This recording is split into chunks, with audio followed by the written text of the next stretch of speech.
안녕하세요. 저는 평소에 다른 사람들의 사연을 보고 듣는 것을 좋아하는 평범한 아줌마입니다. 맨날 다른 사람 사연 듣기만 하던 제가 오늘은 제 사연을 좀 보내보려고 글을 적어봅니다. 부끄럽지만 저는 세상 물정 모르는 사람이었습니다. 어렸을 때 집이 꽤 잘 살았어요. 아버지가 사업을 하셨는데 큰 사업은 아니었지만 저희 식구 풍족하게 먹고 살 만큼은 되었거든요. 저는 그 집 외동딸이었습니다. 여느 부모님이 그렇듯 저를 정말 애지중지 키우셨습니다. 하고 싶은 거, 먹고 싶은 거 다 누리면서 행복하게 살았습니다. 그땐 그게 마냥 좋은 거라고 생각했는데 커보니까 그게 다 좋은 건 아니더라고요. 세상 무서운 줄 모르고 물정도 모르고 순진하게 그렇게 컸습니다. 8살 때부터 피아노를 쳤던 저는 어느새 전공까지 하게 되었습니다. 어느 대학의 유명한 교수님에게 과외를 받고 공부도 집에서 다 과외를 했습니다. 친구들을 만날 수 있는 곳은 오직 학교였습니다. 고등학교도 여고를 나왔어요. 또래 남자애들은 거의 보지도 못하고 살았고 학교 분위기도 말썽 피우는 애들은 거의 없고 공부하는 분위기였습니다. 통학도 아버지가 운전해서 해주셨고 피아노 과외 받는 것도 항상 어머니와 택시를 타고 갔습니다. 그러니 세상이 어떻게 생겼는지조차 잘 몰랐다고 하는 것이 맞겠네요. 길거리에 어떤 사람들이 돌아다니는지 내 또래의 남자애들은 어떻게 생겼는지 모르는 그런 온실 속의 화초처럼 귀하게 자랐습니다. 피아노 전공으로 들어간 대학교도 여자 대학교를 가게 되었습니다. 대학교는 정말 색다르고 신기한 세계였습니다. 여자 대학교라 그런지 학교 앞에는 항상 남자들이 많았습니다. 제 또래의 남자들을 그렇게 많이 본 것은 그때가 처음이었습니다. 학교에 가니 선배들과의 사이에 규율이 있고 연애를 하는 동기, 선배들이 엄청 많았습니다. 그리고 미팅이라는 문화가 제일 신선했습니다. 학교에서 선생님들이나 언니, 오빠가 있는 친구들한테만 들었던 미팅을 실제로 하고 있고 내가 실제로 하게 된다니 충격적이었습니다. 언제 한 번은 집에서 부모님과 식사를 하고 있는데 제가 미팅 이야기를 꺼낸 적이 있었습니다. 아버지의 표정이 심각하게 변했습니다. 아버지는 그날 이후로 누누이 말씀하셨습니다.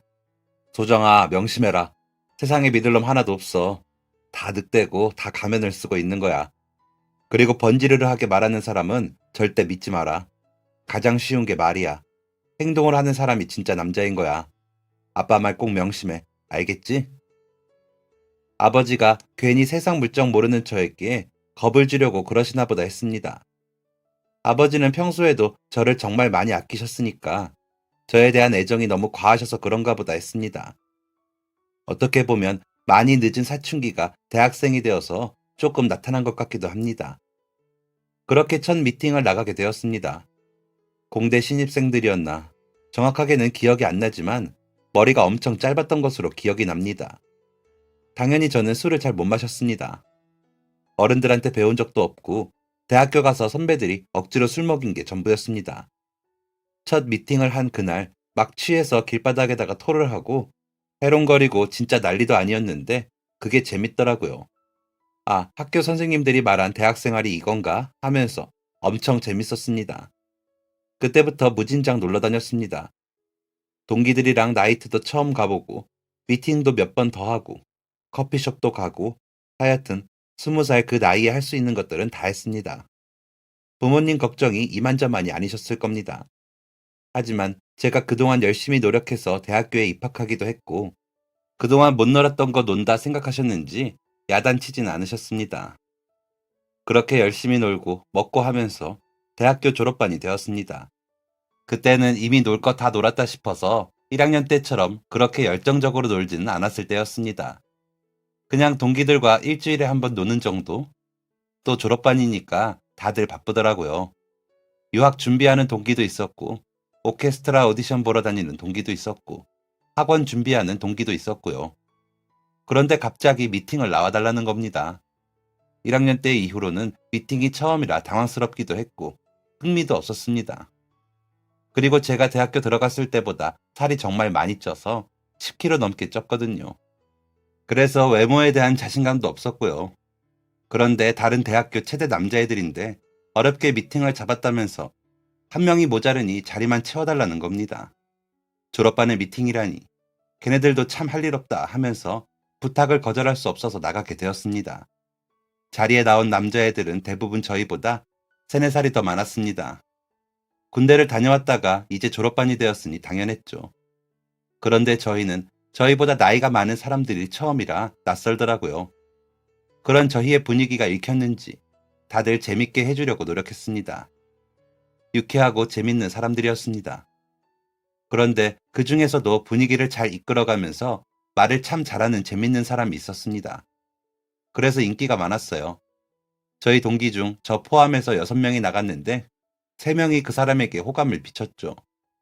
저는 자리만 채워주러 나간 거였기 때문에 눈치 봐서 슬슬 나가야겠다 생각했습니다. 그런데 그 남자가 저에게 관심을 보이더라고요. 너무 뜻밖이라 다들 놀랐습니다. 저랑 같이 나간 동기들 정말 예쁘게 생겼거든요. 그에 비하면 저는 살도 많이 찌고 예쁘지도 않았고요. 그런데 나를 왜? 하는 생각뿐이었습니다. 그런데 그 남자는 말을 참 뻔지르르 잘하며 저에게 호감을 사려 노력하더군요. 미팅 자리가 마무리되고 그 다음에 그 남자에게 몇 번 삐삐가 왔습니다. 그러다 커피숍도 같이 가게 되고 밥도 먹게 되었죠. 그리고 저는 제 인생의 첫 연애를 시작하게 되었습니다. 그렇게 놀러 다니던 대학교 1학년 때도 겁이 많아 연애 한 번 한 적 없던 제가 졸업반이 되어서 체대에서 인기 많은 남자와 연애를 하게 된다니 주변 사람들이 모두 놀랐습니다. 노골적으로 네가 왜 좋대? 하는 사람도 있었고요. 그건 저 또한 의문이었습니다. 그렇게 좋다 좋다 하는데 뭐 어쩌겠어요. 그런가 보다 하고 믿었습니다. 저는 대학교 졸업 후 피아노 학원에 들어가서 일하게 되었고 남자친구는 태권도 학원 사범으로 일을 하게 되었습니다. 항상 인기가 많은 남자친구 때문에 불안했지만 남자친구는 자기는 저뿐이라고 말했습니다. 그 말을 믿고 결혼까지 했습니다. 부모님께서는 좀 더 신중히 생각하고 결혼하라고 하셨습니다. 하지만 다른 남자라고는 만나본 적도 없는 제가 이렇게 뚱뚱하고 못난 저를 사랑해주는 남자는 이 세상에 그 남자뿐일 거라고 생각했습니다. 아버지께서는 제 남자친구와 왠지 썩 내키지 않는다고 하셨지만 저는 되려 왜 그렇게 말을 하냐며 아버지에게 화를 냈습니다. 결국 부모님의 걱정을 뒤로 하고 저는 식을 올렸습니다. 그런데 결혼하고서 석 달이 지났는데 남편이 된 이 남자가 월급을 집에 안 들고 오더라고요. 생활비, 공과금, 경조사비 등등 모두 제 돈으로 했습니다. 왜 생활비를 보태지 않냐 물어보니 돈이 없다더라고요. 지금 태권도장이 힘드니 뭐니 하면서 핑계를 대길래 그땐 진짜 믿었습니다. 정말 말을 너무 잘했거든요. 그리고 결혼한 지 6개월이 되었을 때 저희 아버지 사업이 부도가 났고 남편의 민낯을 보게 되었습니다. 뭐? 부도? 아이씨, 그럼 내 빚은 누가 갚아주는데? 처음 듣는 얘기였습니다. 빚이라니. 무슨 말을 하는 건지 이해가 되지 않았습니다. 남편은 버럭버럭 화를 내면서 저에게 모진 말들을 퍼부었습니다. 저를 처음 만났을 때 대충 알고 있었답니다. 저희 아버지가 사업을 하신다는 것을요. 미팅 나온 애들 중 가장 만만해 보이고 다루기 쉬워 보였답니다. 근데 결혼까지 할 줄은 몰랐대요. 가지고 있던 빚은 줄어들 기미를 보이질 않고 졸업 후 태권도장에서 일하며 새로운 여자를 만날 구실은 줄어들고 하는 수 없이 저랑 결혼했답니다. 자기 빚을 제가 갚아줄 거라 기대하면서요.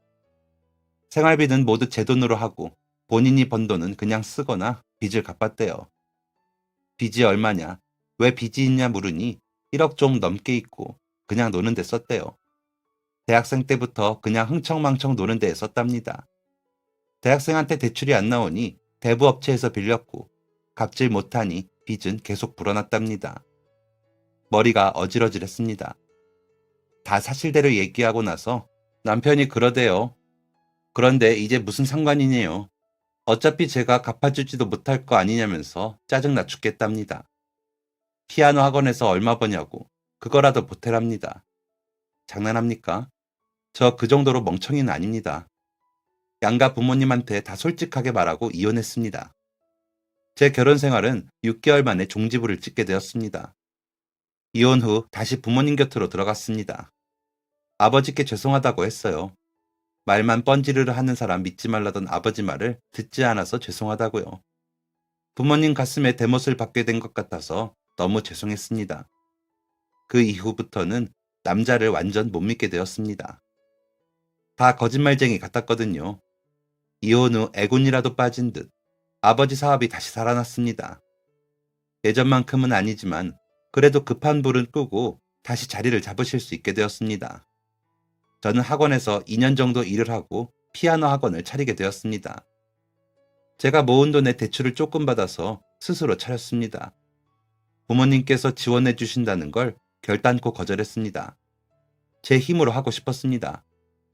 더 이상의 부모님 지원 없이 혼자 해나고 싶었습니다. 그렇게라도 해야 어른이 된 자식 노릇을 하는 것 같았으니까요. 인근의 초등학교와 유치원, 어린이집이 있는 상가 안에 작은 학원이었습니다. 피아노실은 4개뿐이었으니 그리 큰 학원은 아니었죠. 그런데도 근처에 피아노 학원이 몇 없어서인지 아이들이 꽤 와주었습니다. 제가 아이들을 참 좋아합니다. 몰랐는데 피아노 학원에서 일했을 때부터 아이들을 만나게 되었는데 너무 귀엽고 사랑스럽더라고요. 제 학원을 차린 후 귀엽고 손도 작은 유치원생들부터 초등학생, 중학생까지 있었는데 특히 마음이 많이 가는 아이가 있었습니다. 아이는 다소 젊어 보이는 아빠 손을 잡고 왔습니다. 5살이고 한글도 아직 못 배웠는데 피아노를 칠 수 있는지 아이의 아빠가 물어보더라고요. 아무래도 한글을 알면 조금 더 쉽게 접근할 수 있어요. 아, 그렇군요. 곤란하네. 왜 그러세요? 아이가 피아노를 꼭 배우고 싶다고 해서요. 어린이집에서 선생님이 피아노를 치는 걸 보고 자기도 하고 싶다고 하네요. 아예 할 수 없는 건 아니에요. 맡겨주신다면 아이가 흥미 느낄 수 있게끔 신경 써 볼게요. 아이의 아빠는 정말 감사하다며 아이를 잘 부탁한다고 했습니다. 그렇게 저와 수업을 하게 된 아이는 짧은 단발머리가 참 잘 어울리는 엄청 사랑스러운 아이였습니다. 자기 주장도 확실하고 자존감도 높고 말도 조리 있게 잘하는 똑부러지고 사랑을 많이 받은 티가 나는 아이였죠. 한글을 잘 모르니 아이와 피아노 건반을 두드리며 개 이름을 외우는 연습을 했습니다. 아이는 자기의 느낌대로 마구마구 피아노를 두드리는 것을 좋아했습니다. 저도 신이 나서 같이 피아노를 치면 피아노 치는 저를 무슨 대단한 사람 보는 것 마냥 눈을 반짝이며 보는 순수한 아이이기도 했습니다. 그런데 어느 날이었습니다. 어린이집을 다녀온 아이가 가방에서 그림을 꺼내서 보여주었습니다. 가족 그렸어요. 잘 그렸다고 칭찬받았어요. 보세요, 선생님. 아이는 크레파스와 색연필, 사인펜으로 그린 그림을 제게 내밀었습니다. 그림의 왼쪽 밑에는 사진이 붙어 있었고요. 사진 아빠가 챙겨줬어요. 선생님이 가족 사진 가져오라고 하셔서요. 제가 따라 그렸어요. 그런데 사진에는 아빠와 아이 둘뿐이었습니다. 그림에도 마찬가지였고요. 사실 그 전부터 대충 예상은 하고 있었습니다. 아이가 엄마 이야기를 하는 것 본 적이 없고 제가 한 번도 엄마를 본 적이 없었거든요. 매번 아이의 아빠가 아이를 데려가고 데리고 왔습니다. 아이의 아빠가 다리가 좀 불편한지 한쪽 다리를 살짝 절거든요. 속으로 아이 아빠가 다리 불편하신데 아이 엄마는 한 번도 안 오네 라고 생각하고 이상하다고 여겨진 적이 있었습니다. 혹시나 실수를 할까봐 아이와 아이 아빠 앞에서 절대 엄마라는 단어를 꺼내지 않았는데 역시 예상했던 것이 맞았습니다.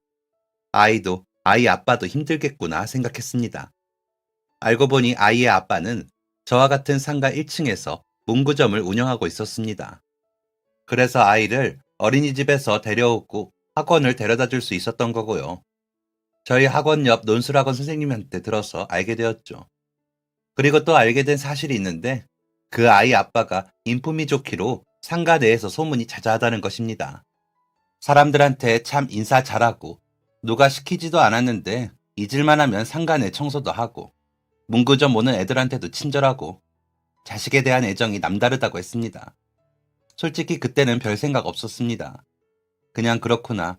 어쩐지 인상이 좋아 보인다 했는데 인품도 좋으시구나 라고 생각했습니다. 남의 말에 휘둘리지 않으려고 제가 직접 보고 겪은 게 아니고 누가 하는 말은 잘 안 믿으려고 했을 터라 더 흘려들었던 것 같습니다. 그러다가 그 소문이 정말 사실이라는 것을 알게 된 사건이 있었습니다. 아니, 그 소문보다 훨씬 더 훌륭한 사람, 훌륭한 아빠라는 것을 알게 되었습니다. 어느 날 학원으로 전화가 왔습니다. 선생님, 저 수인이 아빠입니다. 지금 수인이가 다쳐서 학원에 못 나갈 것 같아요. 제가 지금 정신이 없어서 이따 다시 연락드리겠습니다.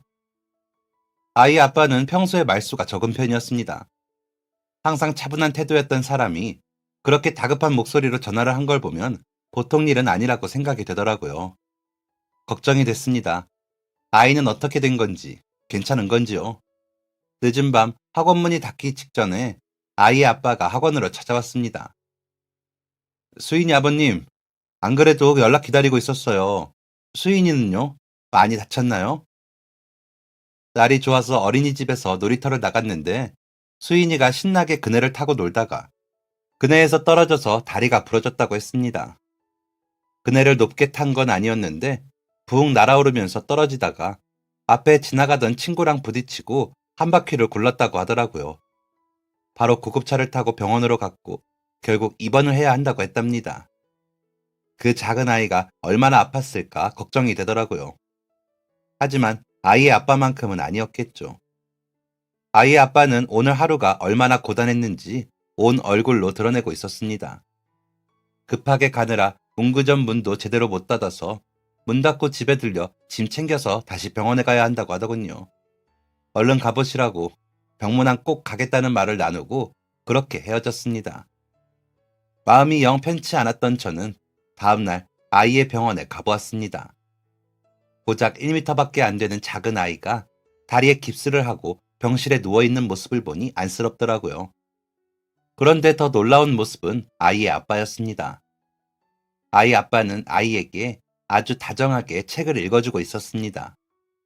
누구보다 재밌게, 누구보다 정성스럽게요. 아이 아빠가 책을 재밌게 잘 읽으니 다른 침대에 있던 아이들이 모여들었습니다. 아이 아빠는 누구 하나 소외되지 않게 책을 잘 보이게 들어 보이고 다시 이야기를 시작했습니다. 그런 모습은 처음 보는 것이었습니다. 저희 아빠가 저에게 책을 읽어주신 적은 없으셨습니다. 항상 일하시느라 바쁘셨거든요.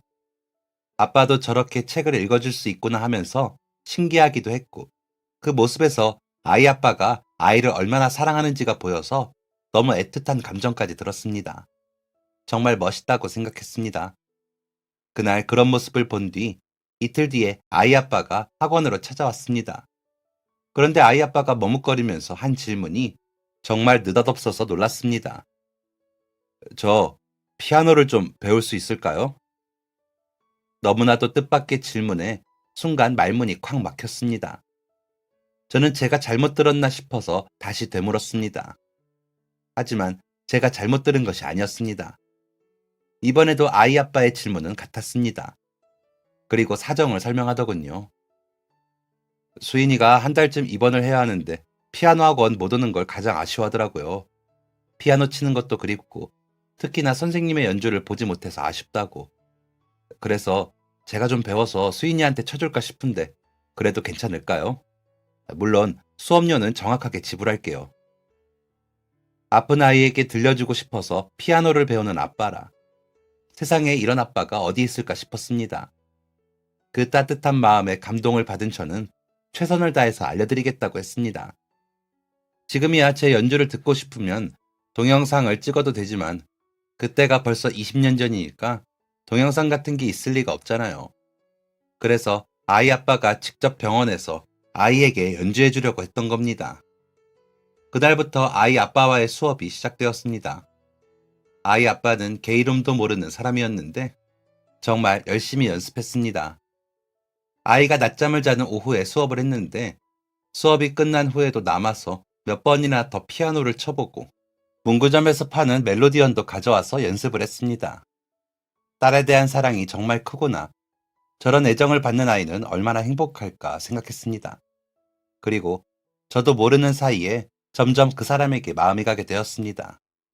남자 같은 건 다시는 안 만난다. 믿지도 않는다 결심했는데 사람 마음이 어쩔 수가 없었습니다. 자꾸 생각나고 보고 싶은 마음은 제 뜻대로 되지 않았습니다.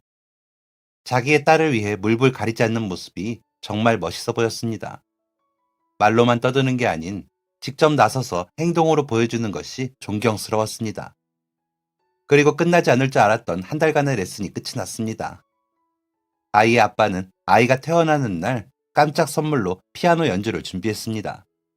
엉성하고 짧은 동요였지만 비록 멜로디언으로 연주하는 게 최선이었지만 아빠의 연주를 들은 아이는 정말 행복해했습니다. 제가 그날 아이의 퇴원을 축하한다는 핑계로 아이 병원에 가서 연주 현장을 봤거든요. 아이도 아빠도 그 누구보다 행복한 표정을 짓고 있었습니다. 그리고 아쉬웠습니다. 이제 아이 아빠와의 수업이 끝이 났으니까요. 이제 수업은 끝이네요. 네, 이제 저 대신 수인이가 가서 수업을 받겠네요. 아쉬운 제 마음을 아는지 모르는지 아이의 아빠는 그저 웃기만 했습니다. 그렇게 저는 제 마음을 고백하지 못하고 일주일을 보냈습니다. 그런데 아무리 생각해도 100번, 1000번 생각해도 저렇게 괜찮은 남자를 놓치는 건 너무너무 아쉬울 것 같았습니다. 평생 후회가 될 것 같았습니다. 그래서 저는 제 마음을 고백하기로 했습니다. 학원문을 닫는 시간이 문구점 문을 닫는 시간과 비슷했습니다. 저는 얼른 학원을 정리하고 문구점 앞에서 기다렸다가 아이 아빠를 만났습니다. 그런데 제가 예상하지 못한 게 있더라고요. 바로 아이가 같이 있다는 것이었습니다. 저는 아이 보고 싶어서 왔다는 핑계를 대고 또 며칠 고백을 못했습니다. 그러다 도저히 안 되겠다 싶어서 아침 대바람부터 문구점에 찾아갔습니다. 그리고 그냥 눈 질끈 감고 고백했습니다. 좋아한다고요. 한번 만나보고 싶다고. 아이 아빠가 엄청 당황하더라고요. 그때 마침 손님이 오는 바람에 제 고백은 그렇게 대답도 듣지 못하고 끝나고 말았습니다. 그리고 일주일째 아이 아빠가 아무 말이 없었습니다. 아이를 학원에 데려다 줄 때도 눈도 못 마주치고 주랭랑을 치더라고요. 아, 나 차였구나 생각하던 찰나였습니다. 아이 아빠가 학원에 찾아왔습니다. 저 아시는지 모르겠지만 저 사별했어요. 아이 엄마가 아이 낳고 바로 세상을 떠났거든요. 저는 아내를 떠나보낼 준비도 못했고 아이를 혼자 키울 준비도 못한 채 이렇게 혼자 아빠가 되었어요. 그래서 누구를 사랑하고 지키는 게 많이 무섭고 어려워요. 정말 차였구나 생각했습니다. 하지만 뭐라고 조를 수도 없는 상황이었습니다. 아이 아빠가 사별을 한 줄은 몰랐거든요. 특히 아이를 보고 있으면 아이가 너무 밝고 그런 얘기를 전혀 안 해서 그런 아픔이 있는 줄도 몰랐습니다. 마음을 다잡고 고개를 끄덕이는데 아이 아빠가 다시 말을 이었습니다. 그리고 그 말은 정말 뜻밖이었습니다. 그래도 해볼게요. 저도 선생님이 좋습니다. 너무 깜짝 놀라서 저도 모르게 소리를 질렀습니다. 아이 아빠는 천천히 제 앞으로 걸어와서 뒤에 숨겨두었던 꽃을 한 송이 내밀었습니다. 고백인데 빈손으로 오기 뭐해서요. 그렇게 저와 아이 아빠의 연애는 시작되었습니다. 아주 비밀리에 말이죠. 특히나 아이에게는 절대 들키지 않으려고 노력했습니다. 아직은 앞으로의 미래가 확실하지 않잖아요. 저희가 결혼을 할지 안 할지요. 혹여나 결혼까지 가지 않고 연애로 끝나게 된다면 어린아이한테 상처가 될까 싶어서 최대한 숨겼습니다. 하지만 저희의 마음은 그 걱정만큼 얄팍하지 않았습니다. 아이 아빠는 소문대로 그리고 제가 본 대로 정말 훌륭한 사람이었습니다. 알고 보니 다리를 다치게 된 것도 아이가 갓난아기였을 때 유모차랑 오토바이랑 치일 뻔한 걸 막다가 다친 거였더라고요. 아이 아빠와 시간을 보내면 보낼수록 제 마음에는 확신이 생겼습니다. 저희는 재혼을 하기로 했습니다. 아이가 7살 때 저희가 서로 사랑하고 있다는 사실을 알려주었고 천천히 아이의 마음을 열려고 노력했습니다. 저와 아이는 이미 아는 사이고 아이가 저를 좋아한다고 하지만 선생님으로 받아들이는 것과 엄마로 받아들이는 것은 완전히 다른 이야기잖아요. 혹시 아이가 저를 싫어하면 어쩌나 걱정을 많이 했습니다. 처음엔 저희 사이를 얼떨떨해 하던 아이도 서서히 저에게 마음을 열게 되었고 아이가 8살이 되었을 때 저희는 가족이 되기로 했습니다.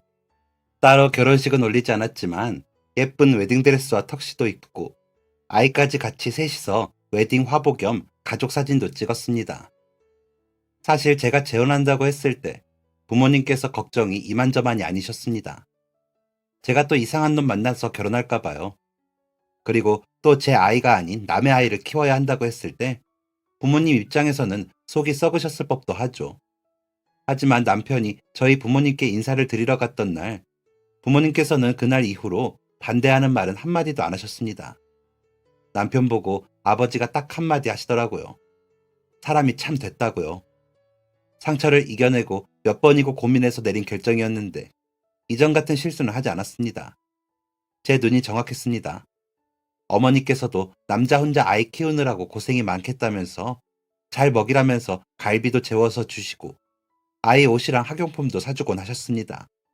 열심히 키운 나이 헛먹은 외동딸 2번이나 시집 보내기 쉽지 않으셨을 텐데 저희 부모님께도 정말 정말 감사드립니다. 그리고 진짜 많이 효도해야겠다고 마음먹었습니다. 진짜 꼭 효도해야지 했습니다. 행복한 일만 기다리고 있을 줄 알았던 결혼 생활의 시작부터 너무 힘든 일이 생겼습니다. 저희 부모님이 사고로 돌아가시게 되었습니다. 그때 정말 힘들었고 남편에게 정말 많이 고마웠습니다. 제가 외동딸이잖아요.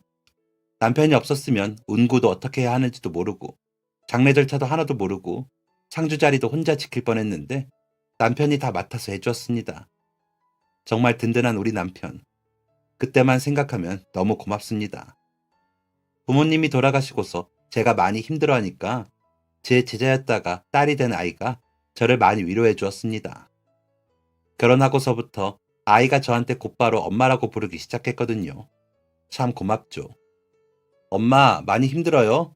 엄마, 밥은 먹었어요? 엄마, 제 침대에서 같이 잘래요? 엄마, 노래 불러줄까요? 힘들어하는 저를 위로해 주려고 얼마나 애쓰던지. 그 모습이 너무 예쁘고 참 고마웠습니다. 덕분에 힘들던 제 마음도 많이 회복을 했고요. 남은 가족들에게 더 충실해야지 마음먹게 되었습니다. 그런데 저희 부모님이 돌아가시고 한 달쯤 지났나? 그맘때부터 아이가 저와 남편에게 한 가지 제안을 했습니다. 아이는 빈 공책과 연필 한 자루를 가져와서 저희 앞에 앉았습니다. 그리고는 이렇게 말하더라고요. 저 돈이 필요해요. 그런데 저는 일을 못하니까 엄마 아빠가 돈을 주세요. 제가 친구한테 물어보니까 착한 일 하면 용돈 받는다고 하더라고요. 저도 착한 일 할게요. 용돈 주세요. 너무 귀여워서 피식 웃음이 나왔습니다. 한글도 모르던 5살 때 봤는데 언제 초등학생이 되어서 용돈을 달라고 하는 건지 아이의 행동이 그저 귀엽기만 했습니다. 저와 남편은 알겠다고 했습니다. 아이와 함께 상의해서 어떤 일을 하면 용돈을 줄지 적어보았습니다. 신발장 정리 300원, 아빠 흰머리 하나에 20원, 책상 정리 300원, 빨래한 양말 맞추기 200원, 대충 이런 것들이었습니다. 그 나이 때 아이들이 할 수 있는 작지만 성취감 있는 일들이었습니다. 저희 아이가 부지런하기도 하고 끈기도 있어요. 욕심도 적당히 있고요. 착한 일을 꽤 꾸준히 하더라고요. 어느 정도 하다가 말겠거니 했는데 거의 매일같이 착한 일을 해서 용돈을 받아갔습니다. 몇 달 지나니 그 용돈이 꽤 많이 모였을 것 같아서 물어봤습니다. 열심히 모은 용돈을 어디에 쓸 거냐고요. 그런데 비밀이라고 안 알려주더라고요. 하도 안 알려주니까 너무 궁금해서 남편이랑 둘이 애교도 부려보고 사정도 해보면서 물어봤지만 절대 안 된다고 했습니다. 커다란 돼지 저금통은 어느새 묵직해졌는데 아이는 저금통을 열 생각도 안 하더라고요. 저는 기껏해야 사고 싶은 인형이 있다던가 먹고 싶은 게 있어서 모으는 줄 알았는데 아이에게는 다른 생각이 있는 것 같았습니다. 그게 뭘까 너무 궁금했지만 아이가 절대 안 알려주니 어찌할 방법이 없었죠. 그렇게 1년이나 흘렀습니다. 1년이라는 긴 시간 동안 아이는 꾸준히 착한 일을 해서 용돈을 타갔고 그동안의 커다란 돼지 저금통은 배가 터질 정도로 묵직해져 있었습니다. 그러던 어느 날 아이가 묵직한 돼지 저금통을 낑낑대면서 들려다가 포기를 하고는 남편에게 부탁을 했습니다. 아빠, 저랑 은행 좀 가주세요. 이거 너무 무거워서 지폐로 바꿔야 할 것 같거든요. 수인아, 엄마랑 같이 갈까? 엄마도 마침 은행에 볼 일이 있거든. 안 돼요. 아빠가 같이 가주세요. 제가 같이 가주겠다고 했는데요. 아이가 단호하게 안 된다고 하더라고요. 왜 엄마는 안 된다고 하는 걸까 하고 조금 서운했습니다. 결국 남편이 아이와 함께 은행에 가서 돼지 배를 갈라서 모두 다 지폐로 바꿨습니다. 1년 동안 모은 돈은 상당했습니다. 무려 20만 원 정도 되는 돈이었어요. 아이가 혹시 그 돈을 통장에 넣으려고 하나 했는데 그것도 아니더라고요. 20만 원이라는 돈이 9살짜리 애한테는 너무 큰 돈인 것 같아서 남편과 제가 설득을 했습니다. 수인아, 그 돈을 다 현금으로 갖고 있기에는 너무 많은 것 같아. 수인이 통장을 하나 만들어서 넣어두는 건 어떨까? 그래, 그렇게 하자, 수인아. 아니면 엄마나 아빠한테 맡겨두고 쓰고 싶을 때마다 달라고 하는 건 어때? 정확하게 용돈 기입장에 적어두면 괜찮지 않을까? 하지만 아이는 완강하게 거부했습니다. 그 돈은 무조건 자기가 갖고 있어야 한다고 하더라고요. 원래 그런 애가 아닌데 너무 고집을 부리길래 하는 수 없이 그렇게 하라고 했습니다. 하지만 혹시나 걱정되는 마음에 나중에 사용하게 되면 어디에 썼는지 꼭 말해달라고 일러두었죠. 그리고 또 일주일이 지난 어느 날이었습니다. 집에서 저녁밥을 다 먹고 정리를 하는데 남편이 저 몰래 사온 케이크를 꺼내더라고요. 어머, 오늘 무슨 날인가? 갑자기 웬 케이크야? 당신 다음 주에 생일이잖아. 아, 벌써 그렇게 됐나? 얼른 앉아. 수인이가 선물 준비했대. 수인이가? 정말? 남편이 케이크 초에 불을 붙이고 있으니 딸이 방에서 뒷짐을 지고 총총총 나왔습니다. 남편과 딸이 불러주는 생일 축하 노래는 그 언제보다 더 사랑스럽게 들렸습니다. 우리 가족이 계속 이렇게 행복했으면 좋겠다는 마음을 담아서 간절하게 소원을 빌고 촛불을 껐습니다. 그때였습니다. 아이가 제게 작은 상자를 내밀었습니다. 그리고 작은 손으로 상자를 열어서 저한테 보여주었습니다. 목걸이였습니다. 얇은 금색 줄이 반짝반짝 빛이 나는 정말 예쁜 목걸이였습니다. 목걸이 줄의 가운데에는 하트 모양의 펜던트가 달려 있었습니다. 깜짝 놀랐습니다. 너무너무 예쁜 목걸이를 보고 눈물이 터질 것 같아서 얼굴을 가렸습니다. 저희 딸이 작은 손을 꼬물거리면서 목걸이를 채워주었습니다. 뭐야, 두 사람 언제 이런 걸 준비했어? 나 말고 수인이 혼자 준비한 거야. 뭐? 수인이 혼자? 이 금목걸이를 수인이가 혼자 샀다니 믿을 수가 없었습니다.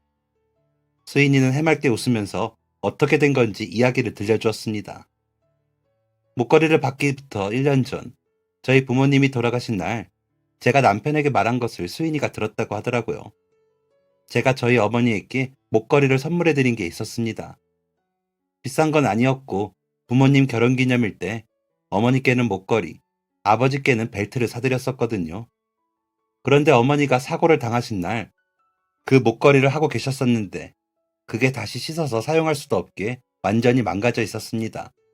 그 이야기를 남편에게 울면서 했었는데, 제 딸이 그 이야기를 듣고 저한테 목걸이를 선물해줘야겠다고 생각을 했대요. 제가 그 목걸이가 아까워서 우는 줄 알았나 봐요.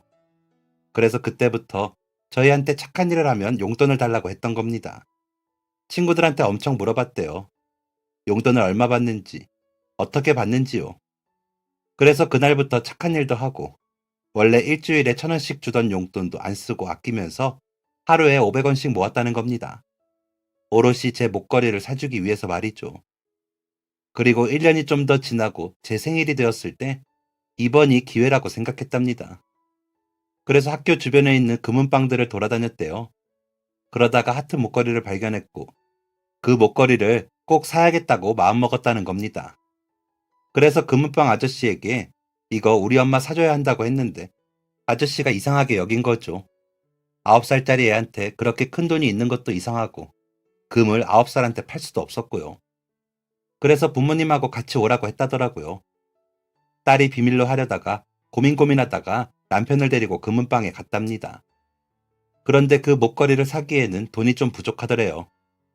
딸에게는 20만 원 정도의 돈이 있었고 부족한 돈은 6만 원 정도였답니다.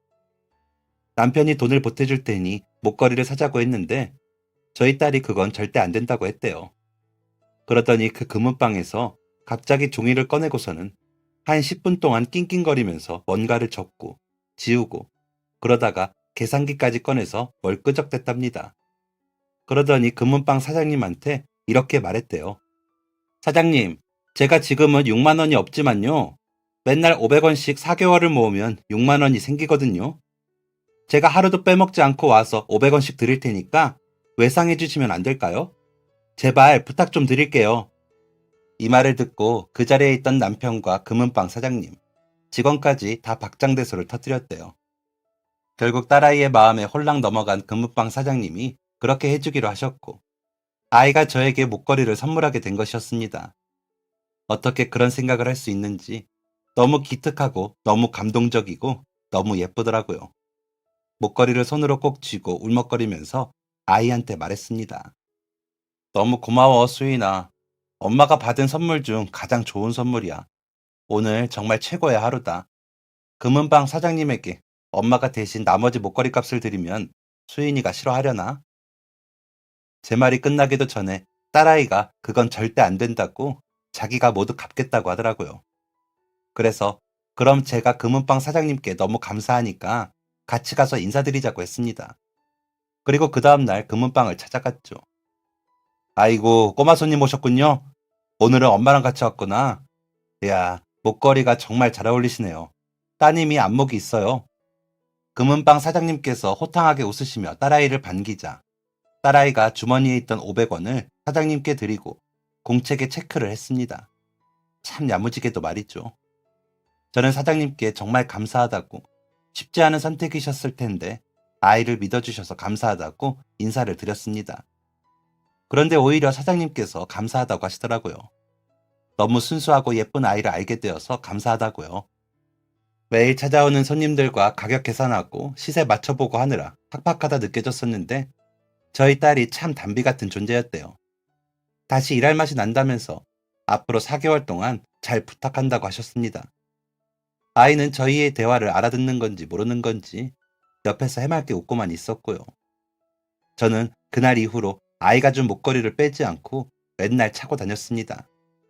그리고 4개월 뒤, 아이는 정말로 매일매일 금은방에 가서 사장님께 500원씩 지불을 했고 4개월을 꽉 채우고서야 남은 돈을 다 갚을 수 있었습니다.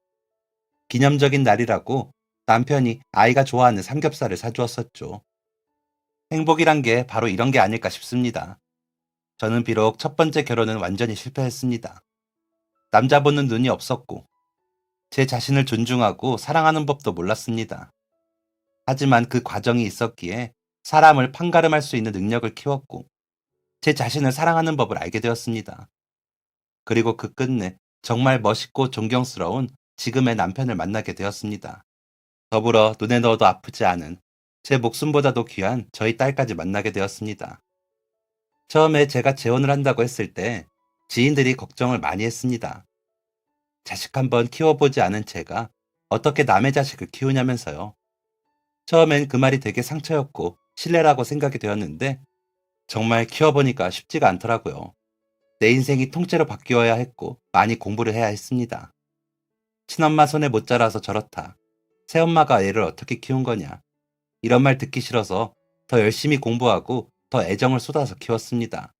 대신 저처럼 온실 속의 화초처럼 키우고 싶진 않아서 많이 경험하게 하고 많은 사회를 알려주었습니다. 그 결과 저희 딸 아주 훌륭하게 자랐습니다. 인품도 훌륭하고 마음씨도 곱고 정의롭게 자랐습니다. 그렇게 자란 저희 딸 누가 바라지도 시키지도 않았는데 혼자 공부 열심히 해서 의대 합격해서 다니고 있습니다. 사람들이 물어보더라고요. 어떻게 저렇게 잘 키웠냐고요. 그런데 아이라는 게 제가 키운다고 해서 잘하는 게 아니더라고요. 저는 그저 도움을 줄 뿐, 잘하는 것은 아이 스스로의 힘으로 하는 것이었습니다. 성인으로 다 키워보니 비로소 그걸 깨닫게 되었네요. 그리고 우리 딸이 9살, 제 생일에 사준 그 목걸이는 아직도 하고 다닙니다. 딸이 새 목걸이 사줄 테니 그만 좀 하고 다니라고 해도 저는 이게 참 좋습니다. 딸의 노력과 사랑과 애정이 듬뿍 담긴 이 목걸이가요. 사랑하는 우리 가족, 앞으로도 지금처럼 행복하고 열심히 살자. 지금까지 사연 들어주셔서 감사합니다. 사연이 재밌으셨다면 구독과 좋아요를 눌러주세요. 감사합니다. 안녕히 계세요.